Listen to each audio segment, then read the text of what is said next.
Hello everyone. Today we are going to discuss class 12 business studies. As you see that this is the new syllabus of academic year 2020-21 which is issued by CBSE. इसमें तुम्हारा देखो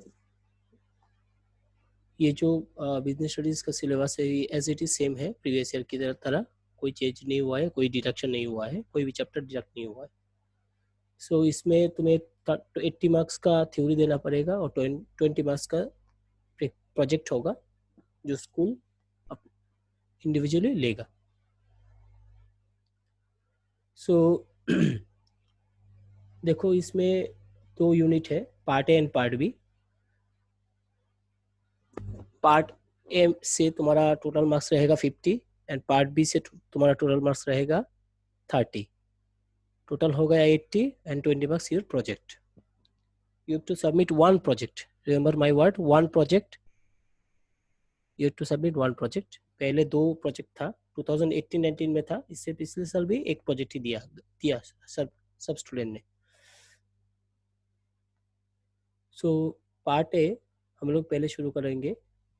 शुरू करने से पहले एक चीज बोलना चाहता हूँ कि पार्ट ए से मैं चैप्टर नंबर 2 पहले शुरू कराऊंगा और हर एक इंडिया का हर एक स्टूडेंट को मैं बोलता हूँ चैप्टर नंबर 2 पहले शुरू करो.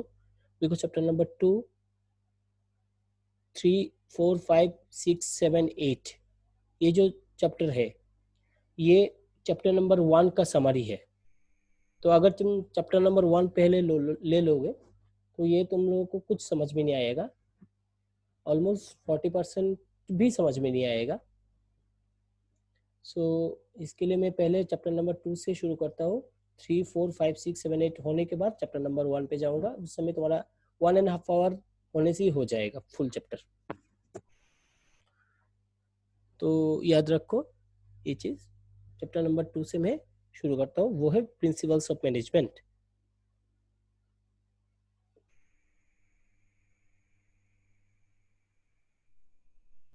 और इसके लिए मैं एक चीज़ बोल के देता हूँ कि तुम्हारा जो बुक मैं हमेशा रिकमेंड करता हूँ वो है एनसीईआरटी. बिकॉज मैं हमेशा मानता हूँ NCERT is a Bible so for every CBSE students. तो तुम एनसीईआरटी को पहले ख़त्म करो. बिजनेस स्टडीज में एनसीईआरटी के ऊपर कोई भी बुक नहीं है इंडिया में. तो इस एनसीईआरटी से मैंने जिस्ट लिया, वो जिस्ट तुम लोगों के पास अभी दिखाई दे रहा है.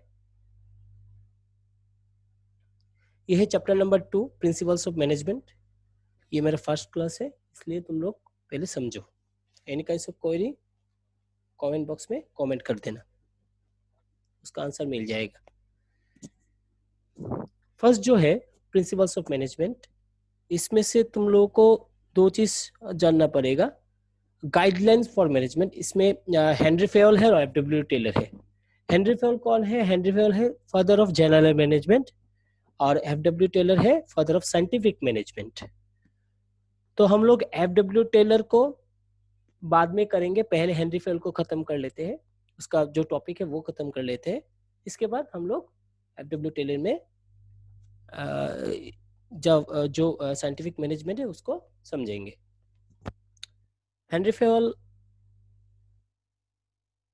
को बोला जाता है फादर ऑफ जनरल मैनेजमेंट. तो याद रख लेना, ये शॉर्ट क्वेश्चन में आता है. फर्स्ट जो पॉइंट है देखो हेनरी फेयल का,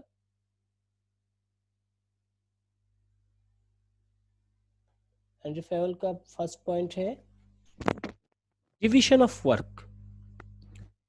ये डिवीजन ऑफ वर्क इसमें लिखा गया है, जिस्ट मैंने दे दिया तुम लोगों को. Work should be divided among the individual according to their capabilities and abilities. Every employee should be assigned only one type of work which leads to specialization among them. ये याद रखो. ये एबिलिटी क्या है? एबिलिटी है physical power और ये capabilities क्या है? ये है मेंटल एबिलिटीज, मेंटल लेवल जो है.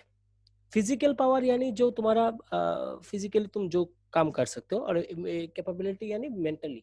यानी तुम्हें अगर मैं कोई भी साइंस का एक सब्जेक्ट दे दूं, अभी तुम्हें समझ में नहीं आएगा, मगर एक कॉमर्स का जो भी सब्जेक्ट दे दूं, अकाउंट्स, बिजनेस स्टडीज जो भी है, वो समझ में आ जाएगा, क्योंकि तुम्हारा मेंटल लेवल ऐसा ही है, फिट हो गया है अभी कॉमर्स के लिए। एबिलिटी क्या है? फिजिकल पावर है जो सबके पास रहता है, मगर कैपेबिलिटी सिर्फ उन लोगों के पास रहता है जो स्पेशलाइजेशन है, स्पेशलाइज्ड है उस काम में, जिसके पास। हाँ, तो ये डिवीजन ऑफ वर्क में हेनरी फेवल ने बोला है कि उस आदमी को उस डिपार्टमेंट में रखो जिसका एबिलिटी भी है और कैपेबिलिटी भी है उस वर्क को करने के लिए। इंजीनियर के काम करने के लिए इंजीनियर को ही चाहिए, फिनेंस का काम करने के लिए एक कॉमर्स के स्टूडेंट को चाहिए, अकाउंट्स का काम करने के लिए एक कॉमर्स का स्टूडेंट चाहिए। जो भी है, ये सेपरेशन हो गया, ये चीज याद रखो, ये डिवीजन ऑफ वर्क का एग्जाम्पल है। सो नेक्स्ट है ऑथोरिटी एंड रेस्पॉन्सिबिलिटी। ऑथोरिटी क्या है? ऑथोरिटी जो है right and power. Here it is written, authority means right and power to use original resources. Right and power क्या है?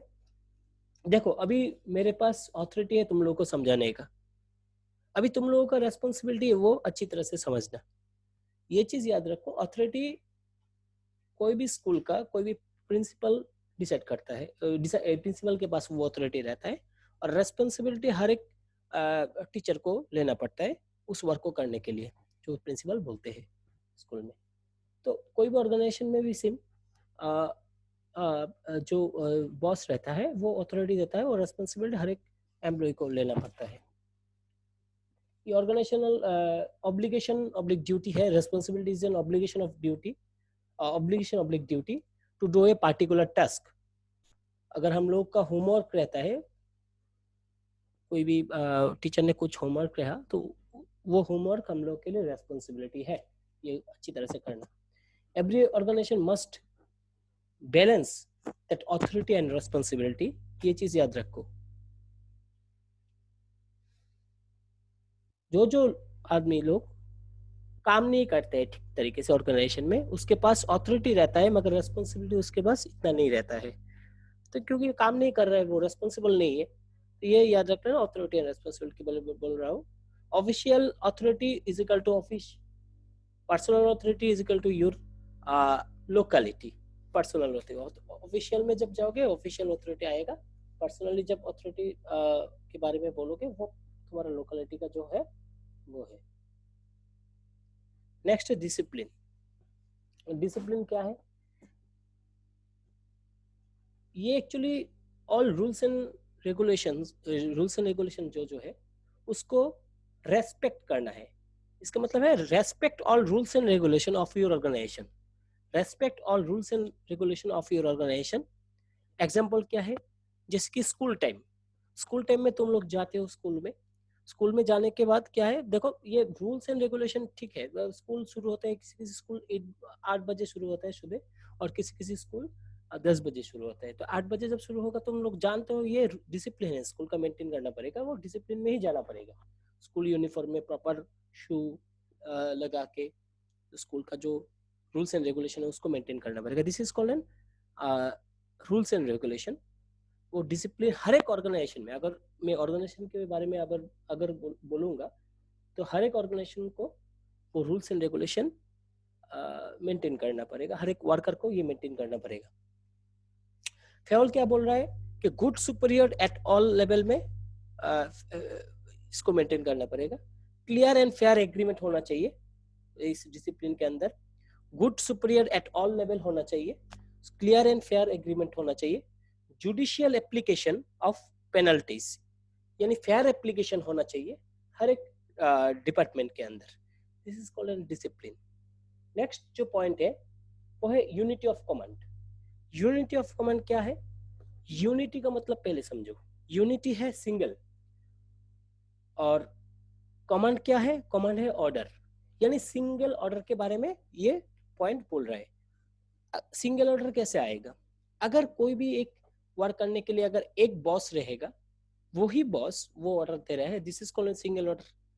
अगर बॉस 2-3 हो जाएगा तो वर्कर के लिए प्रॉब्लम आ सकता है कि कौन किसका बात सुने। अभी मैक्सिमम स्टूडेंट्स ये कर लेते हैं कि 2-3 टीचर रख लेते हैं, मगर एक टीचर का रूल्स एक है और एक टीचर का और एक तरीके से पढ़ाता है।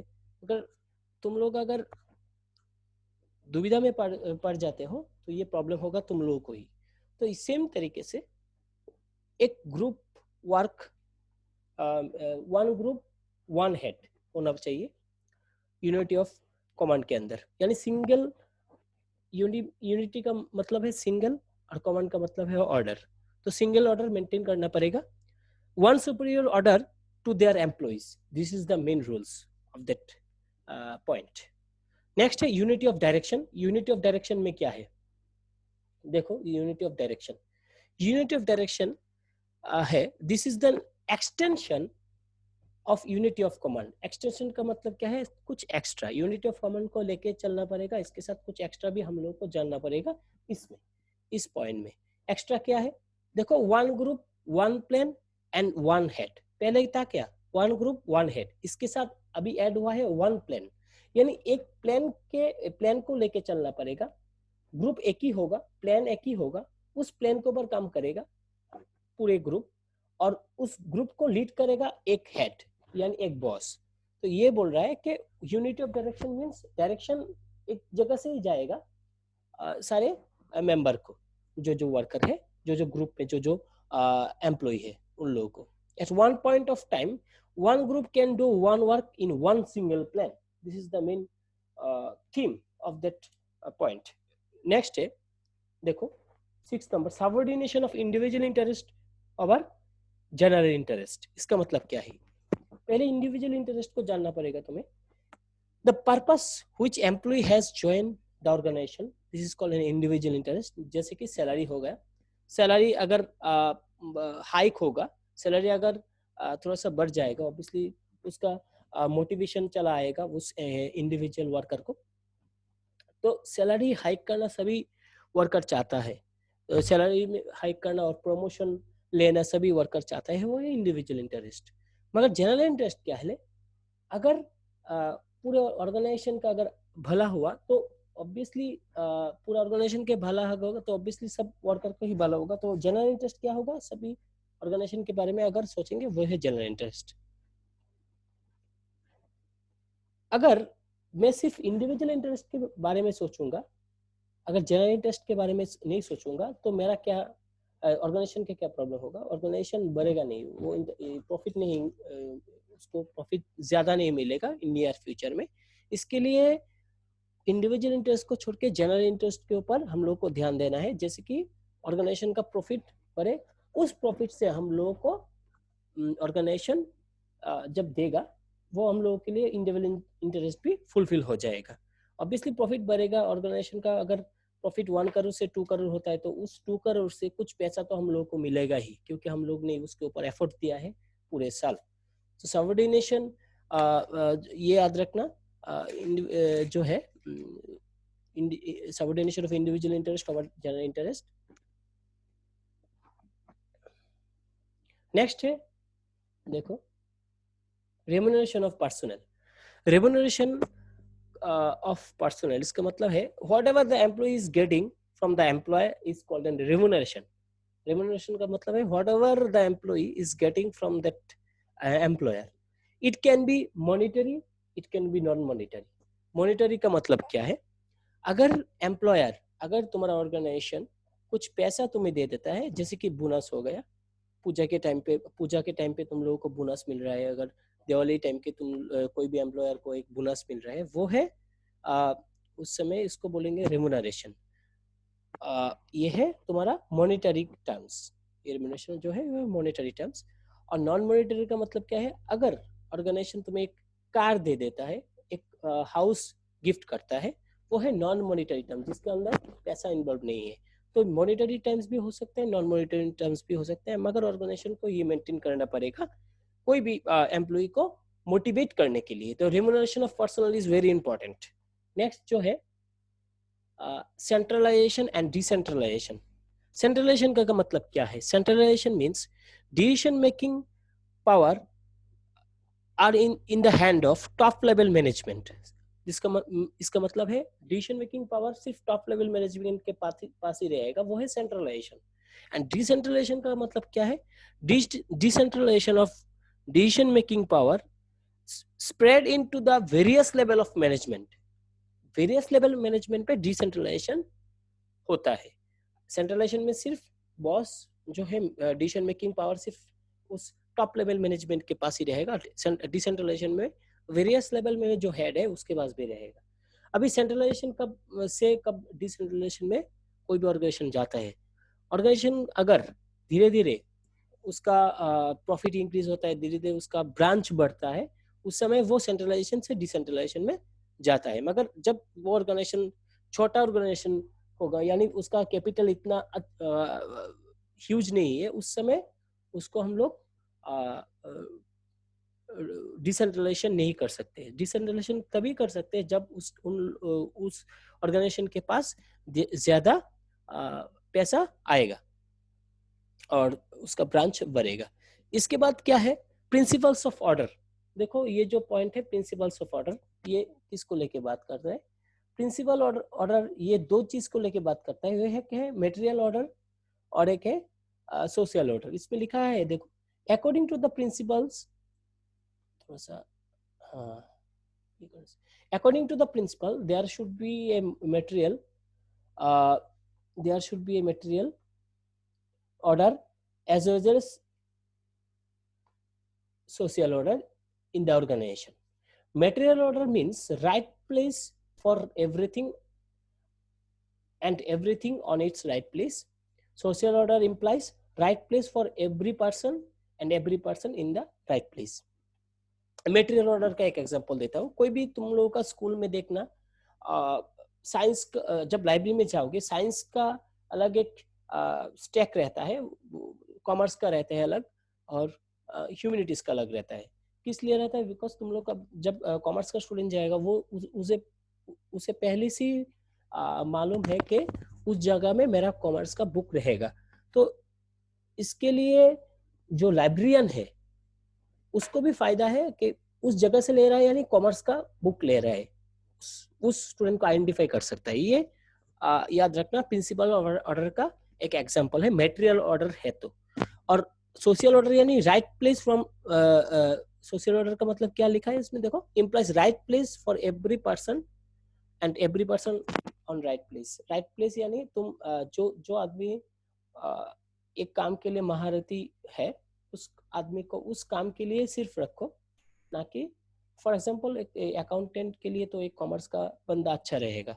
इसके लिए तो मैं कोई भी नॉन अकाउंटेंट को तो उस जगह में नहीं बिठा सकता। तो इसके लिए अकाउंटेंट को, जो अकाउंट्स ऑलरेडी उसके पास नॉलेज है, उसको उस जगह में ही सिर्फ रखना चाहिए जहाँ पे उसको वो फिट है। यही है प्रिंसिपल ऑफ ऑर्डर का एक एग्जांपल। इसके बाद है देखो principles of equity. Equal treatment, इसका मतलब है equal treatment on account of justice and kindness, यानी सभी जो एम्प्लॉय है सभी को इक्वल ट्रीटमेंट होना चाहिए, किसी को ज्यादा किसी को कम ऐसा नहीं, सभी को इक्वल ट्रीटमेंट होना चाहिए। वो है प्रिंसिपल्स ऑफ इक्विटी का मतलब। नेक्स्ट है देखो stability of personal. Stability of personal का मतलब क्या है? Reasonable security of services should be provided to all individuals working in the organisation, यानी सभी को सिक्योरिटी देना पड़ेगा। सिक्योरिटी कैसे देंगे?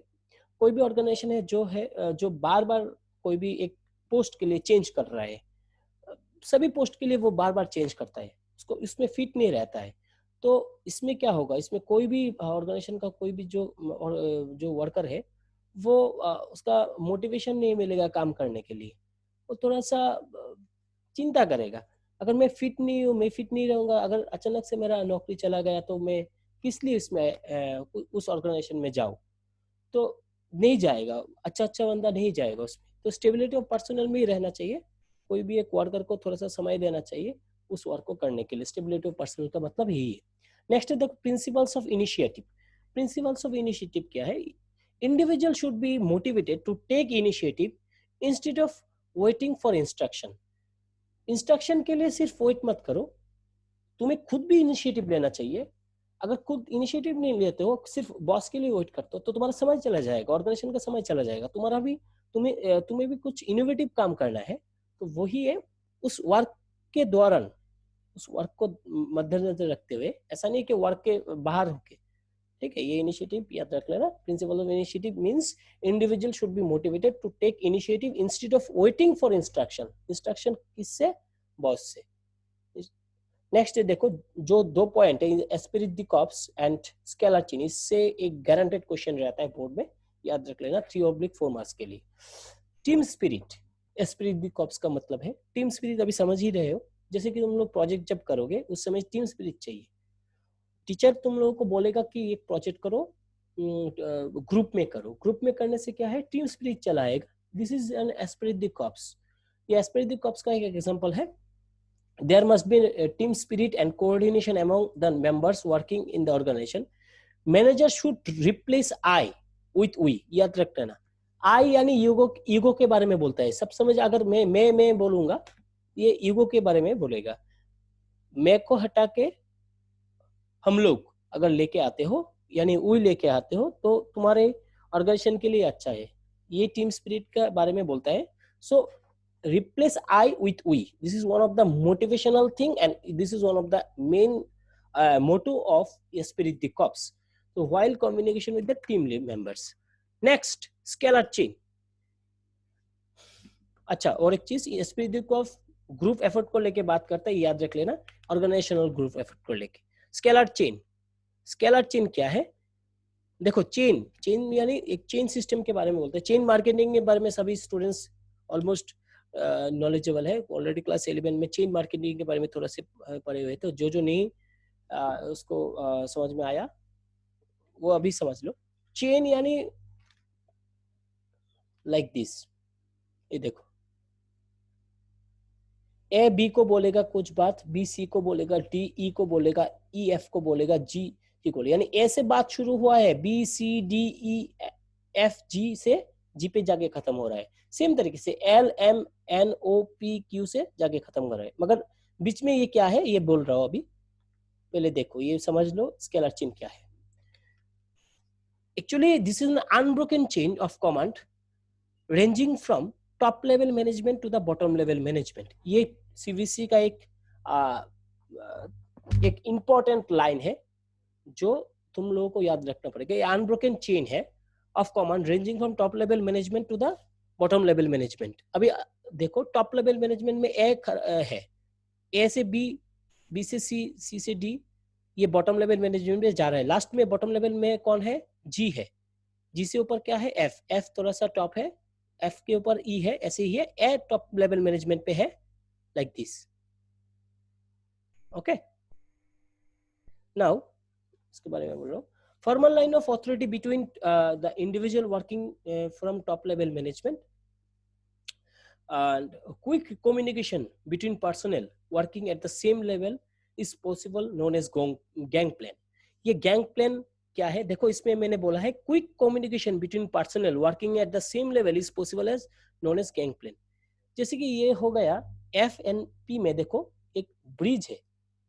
ब्रिज का मतलब क्या है? ब्रिज है यानी P F के साथ अभी बात कर रहा है, कुछ डिपार्टमेंट के बारे में कुछ बात कर रहे हैं। देखो, सभी लोग एक ऑर्गेनाइजेशन में ही है।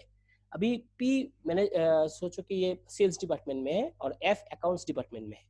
अभी सेल्स डिपार्टमेंट का कुछ डेटा चाहिए अकाउंट्स डिपार्टमेंट को।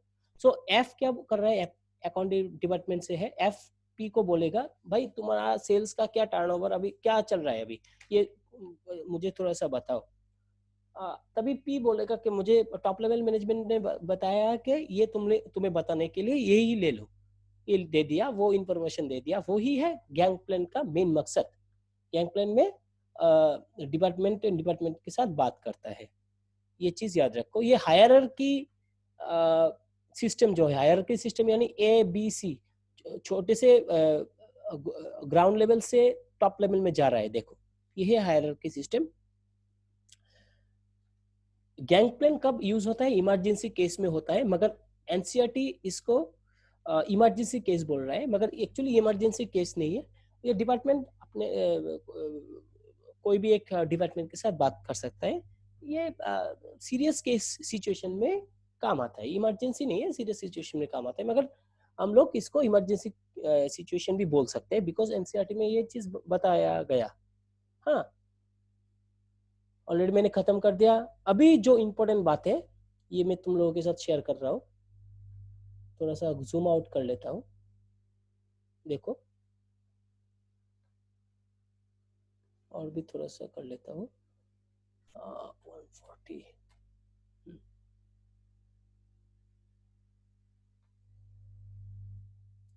इस 14 प्रिंसिपल को मैं एक शॉर्टकट मेथड में तुम लोग के पास दिया है। शॉर्टकट मेथड में देखो, इस 14 प्रिंसिपल को याद रखना बहुत बड़ा एक स्टूडेंट जो है, जो टॉप लेवल का स्टूडेंट है, उन लोगों को भी थोड़ा सा प्रॉब्लम हो जाता है, इसके लिए मैंने शॉर्टकट में दिया है। इसमें लिखा है डेड यूसी यूएसएसआर ओआईसी। इसका मतलब क्या है? यूएसएसआर गूगल कर लेना, इसका मतलब समझ में आ जाएगा।